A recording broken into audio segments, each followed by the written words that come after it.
Welcome to episode 76 of Tales from the Hangman's Record. My name is Steve Fielding. All these stories are taken from my 3-volume series of books, The Hangman's Record, covering every execution in Great Britain and Ireland between 1868 and 1964. Copies of these and many of my other titles can be obtained through my website stevefielding.com. If you enjoy the video, can you spare £1 or £2 to help the channel continue to grow? Donations can be made by clicking the thanks button on the YouTube video or with the link paypal.me/thehangmansrecord. Use the comments below for your thoughts on the case, whether justice was seen to be done, and suggestions for further episodes in this series.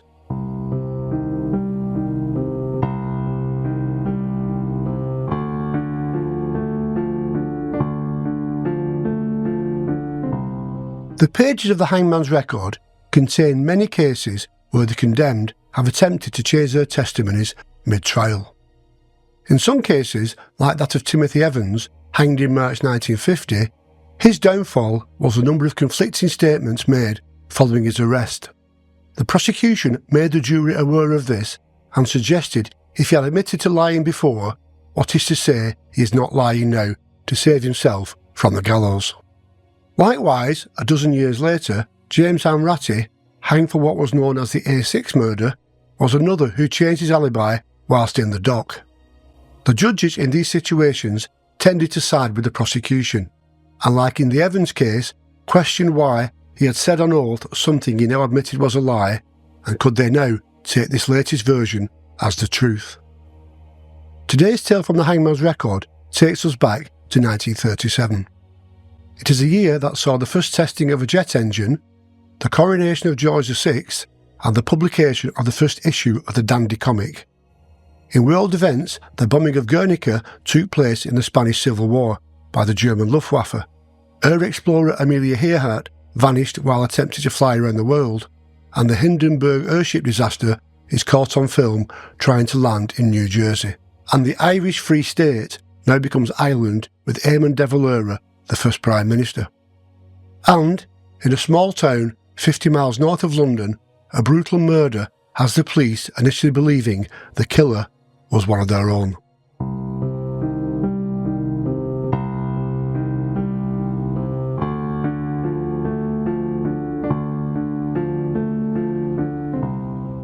It was shortly after 6 o'clock, Monday morning, the 12th of April, 1937, as Frank Cox, a plate layer with the LMS Railway, left his home on Clarence Road and was making his way to work.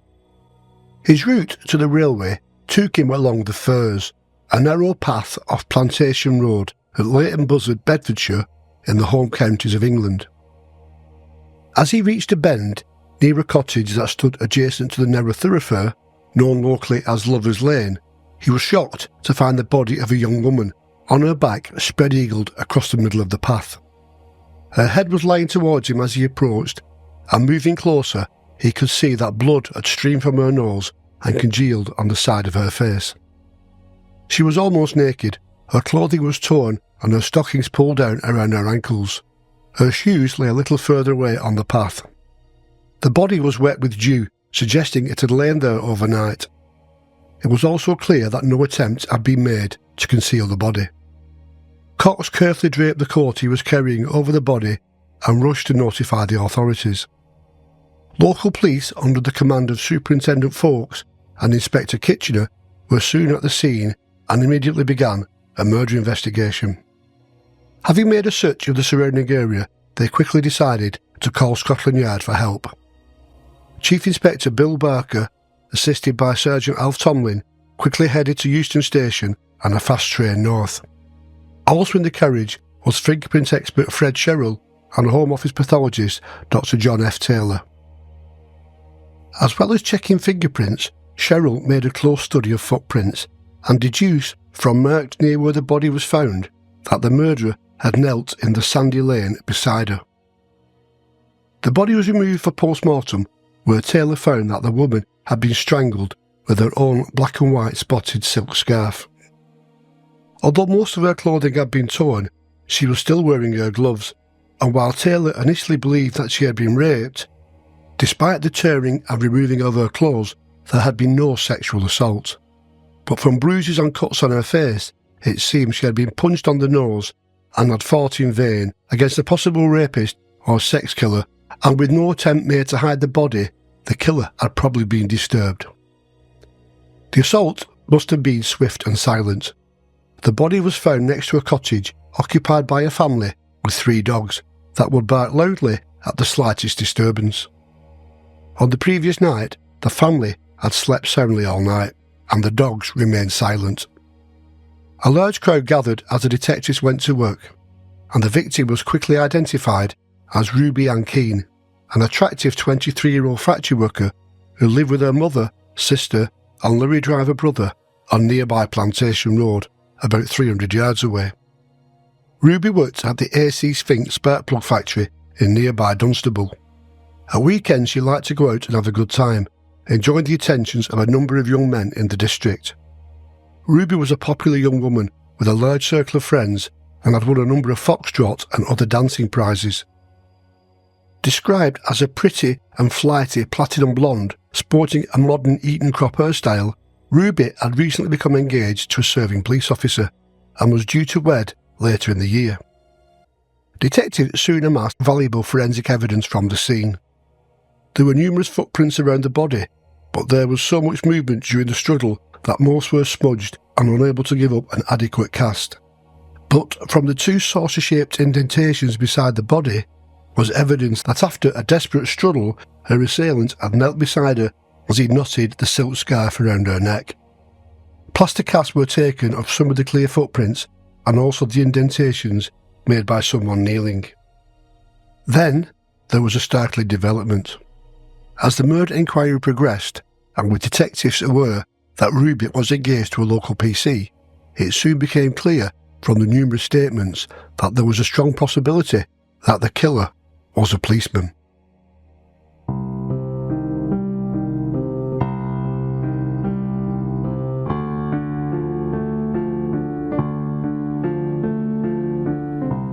During the routine door-to-door inquiries, a witness said she had seen Ruby on the previous evening close to where she was found murdered. The witness said at about 10:30 on Sunday night she saw her in the arms of a man whose face she couldn't see, but was wearing a dark blue tunic and trousers similar to those worn by a policeman. This was a vital clue, because it was known she was engaged to a serving officer in the Bedfordshire constabulary. PC Patrick Smith was a native of Chorley in Lancashire. He was a former bus conductor who had joined the Dunstable Police Force in 1934 and began courting Ruby after they met a short time later. They had become engaged in 1936 and were planning to wed in August 1937. Her fiancé now became the immediate subject of the police inquiries. Chief Inspector Barker questioned the young policeman but quickly confirmed he had an unbreakable alibi. Smith said he had last seen Ruby at 5 o'clock on the Sunday afternoon before he went on duty at the village of Hockliffe, 3 miles to the east of Leighton Buzzard. Once this was confirmed that PC Smith had not left his beat, the net was cast wider at other suspects, and one name soon topped the list. Former soldier Leslie Stone had first met Ruby Keane in 1931. He lived in the small hamlet of Heath and Reach, a mile away from Ruby's home on Plantation Road, Leighton Buzzard. The two had seemed destined to marry until in the following year when his unit, the Royal Artillery, was posted overseas to Hong Kong. Despite promises that the distance would not alter their relationship, within a year Ruby's letters had become less frequent and then stopped altogether. It seemed that out of sight meant out of mind. By the time Stone was discharged from the army on medical grounds in December 1936 and returned to Leighton Buzzard, Ruby had become engaged to the policeman. Stone found work in Stone Lane Hill Pit Sand Quarry, and it was more than 2 months before he saw Ruby again. She was in the company of another man, and Stone said later he didn't want to speak to her as he didn't want to look a fool. Stone and Ruby became reacquainted again on Sunday the 4th of April when they bumped into each other in the Golden Bell public house in Leighton Buzzard. She seemed delighted to have met her old flame again, and although they arranged to have a drink for old time's sake, she would not commit herself to an actual date. A week later, after going to the evening service in the local church with a girlfriend, she dropped in again at the Golden Bell at about 7 o'clock. Anticipating her presence, Stone was waiting, wearing a new blue serge suit with highly polished buttons. This would prove crucial later, that the suit was one he had never worn before. He had 3 pints of mild and she had a glass of port. They then moved on to the Cross Keys and ended up in the Stag Hotel. They sat in the corner of the saloon bar, with the conversation being overheard in part by some of the locals drinking at the bar. Stone was pleading with Ruby to give up her fiancé and marry him. After he had drunk 2 more pints and she 2 ports, they left just before closing time at 10 o'clock. 2 of the more inquisitive locals had also exited the pub at the same time and followed the couple who walked towards Ruby's home in Plantation Road. Ruby and Stone continued past her front door and turned into the Firs on the outskirts of the town. It was a popular spot for lovers, and furnished with this knowledge, the 2 hurried back to the Stag to tell all this bit of juicy gossip.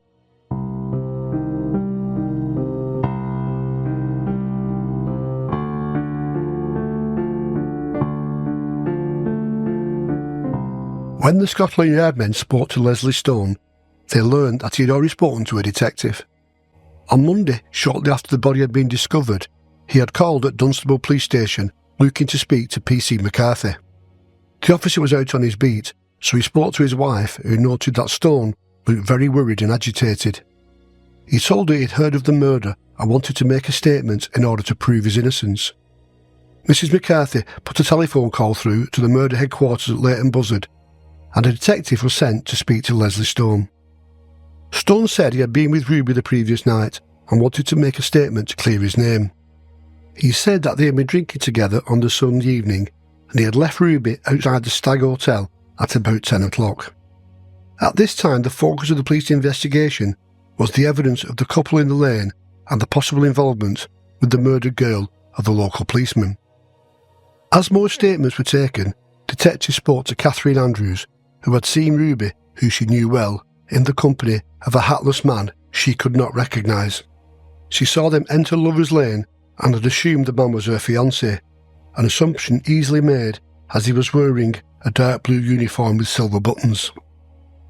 Meanwhile, detectives had spoken to the 2 regulars at the Stag, who had followed Ruby Keane and Leslie Stone out of the pub and saw them making their way to the Firs.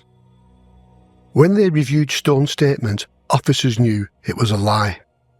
Stone had now drawn attention to himself, and the Scotland Yard detectives decided to re-interview him. Under questioning, Stone said he had wearing a new blue suit on the night Ruby was murdered. The suit was taken away for forensic examination, and under a microscope, Dr. Bernard Spilsbury found it to be a perfect match to the casts made at the murder scene. Although the suit had been vigorously brushed at the knees, so much so that the nap of the new material was worn down, microscopic examination found small grains of soil and sand, the same type as that around the murder site. More damning for Stone was a single piece of fibre found stuck to the lining of his jacket that was a perfect match to the slip Ruby was wearing. Almost all the footprints beside the body had been trampled in the frantic struggle between Ruby and her assailant, but one set was clear. Stone's shoes were taken away for examination and found to be a match. In the plaster of Paris casts that were made of the shallow rounded depressions in the ground detectives believed were knee marks, Bernard Spilsbury noted a clear imprint of a trouser crease, and the material was visible. The fact that Stone had admitted that the suit had been worn for the first time that Sunday meant that he could not claim to have got soil and sand on it on any other occasion.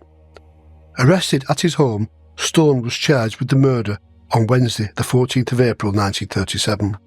With his only pair of shoes in police possession, he was wearing a pair of slippers when he was taken into custody. Stone was taken to Bedford prison and held on remand. In the meantime, the funeral of Ruby Keane took place.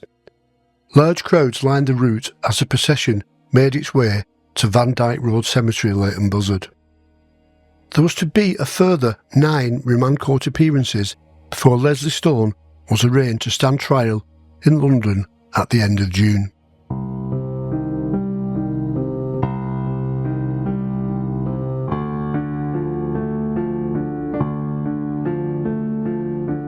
The trial of Leslie George Stone began at the Old Bailey on Monday the 28th of June before the Lord Chief Justice Gordon Hewitt.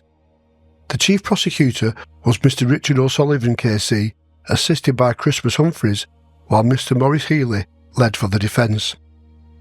The evidence was in the main scant and circumstantial, but detectives had built up what they felt was a strong case, and with over 40 witnesses brought down by train from Leighton Buzzard to appear at the trial.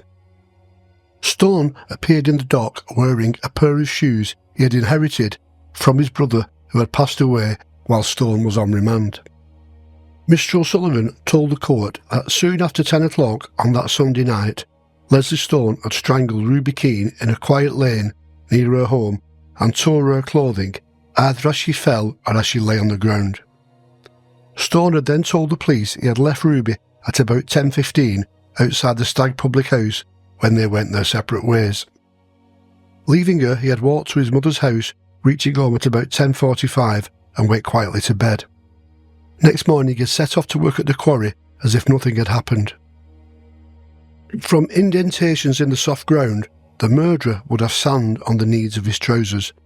Stone was an obvious suspect, and the local police soon established he had been with Ruby Keane on the evening of her death.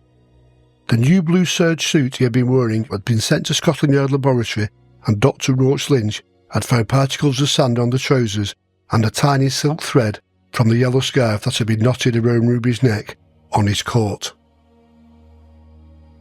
The nap on the knees of his trousers had been worn from brushing, showing that Stone had clearly performed one chore before he went to bed.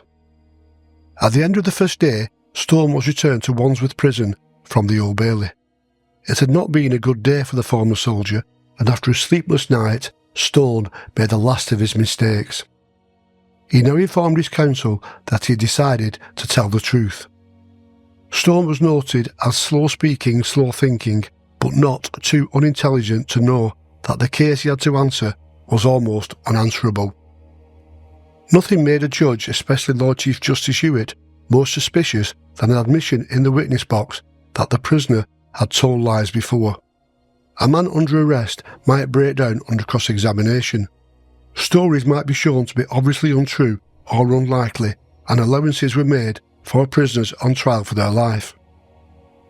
But any prisoner who admits, "I lied before, but I'm telling the truth now," could expect harsh questioning from the prosecution.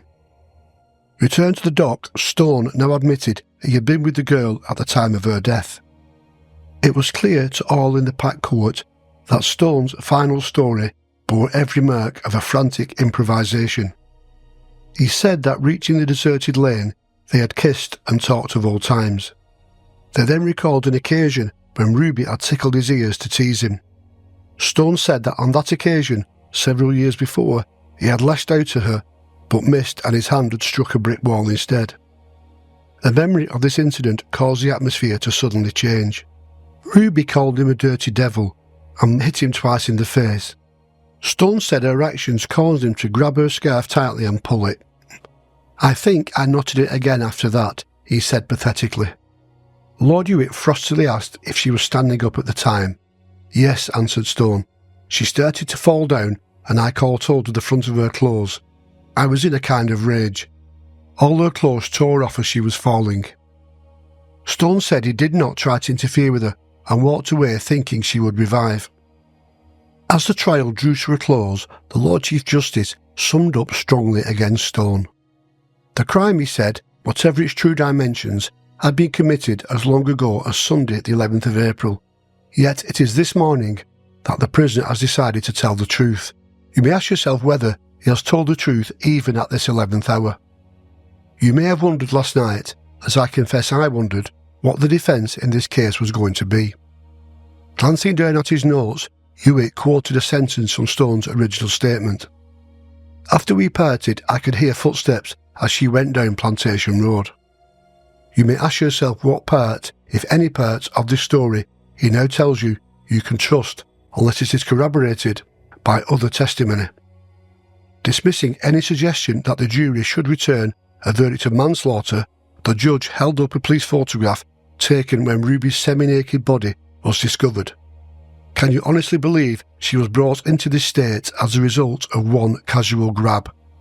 If this story was true, continued Hewitt, he was as innocent as a babe, and nothing could prevent him from going to a relative and telling them that Ruby was lying unconscious in the lane and to go attend to her. Instead, he goes to bed after brushing his trousers. He then makes 9 appearances at the police court, and all this time he has this simple, innocent explanation locked up in his bosom. The jury were then invited to retire, and the 2 women members seemed to dab their eyes as they left the court. Almost all those watching from the packed gallery believed Stone had lost his fight. However, just 25 minutes later, the jury returned with a question for the judge, written on a note. If, as a result of an intention to commit rape, the girl was killed, although there was no intention to kill her, is that man guilty of murder?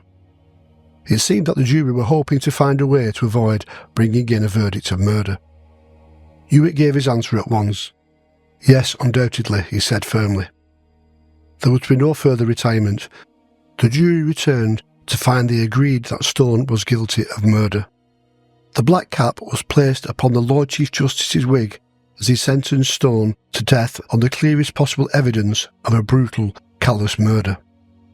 Stone appealed against the verdict on the grounds that the jury had been misdirected. It was on the basis that the judge had replied, yes, undoubtedly, to the jury's question sent to him as they considered their verdict. With the appeal dismissed at 9 o'clock on Friday the 13th of August 1937, Leslie Stone was hanged by Tom Pierpoint and his assistant Fred Allen at Pentonville Prison. A crowd of around 1,000 gathered outside the gates as notice of execution was posted. It was the last time Alfred Allen assisted at an execution. 4 days later, he returned to Pentonville as the chief executioner to hang a man who had been sentenced to death by the Lord Chief Justice at the same assizes as Leslie Stone. Allen's method of execution was to place the knot to the side of the neck but behind the ear rather than in front. This meant that when the net broke, it wasn't always as clean and precise as it was with the method of placing the noose further forward, a practice carried out by all hangmen for over 50 years. At a previous execution in Wandsworth in 1936, Allen had been censured for this practice and warned not to repeat it. When it was again noted after this latest execution, Allen was sacked and his name scratched from the list of public executioners.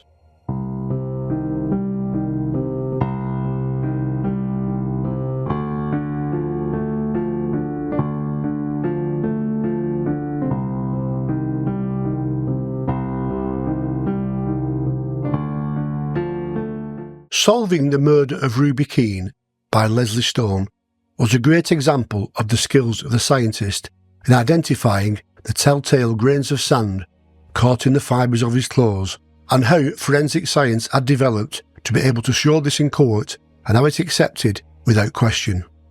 But ultimately, it was Stone's change of alibi mid-trial that saw him make the short walk to the scaffold. You'll be watching another episode of Tales from the Hangman's Record. Until the next time, thank you and goodbye.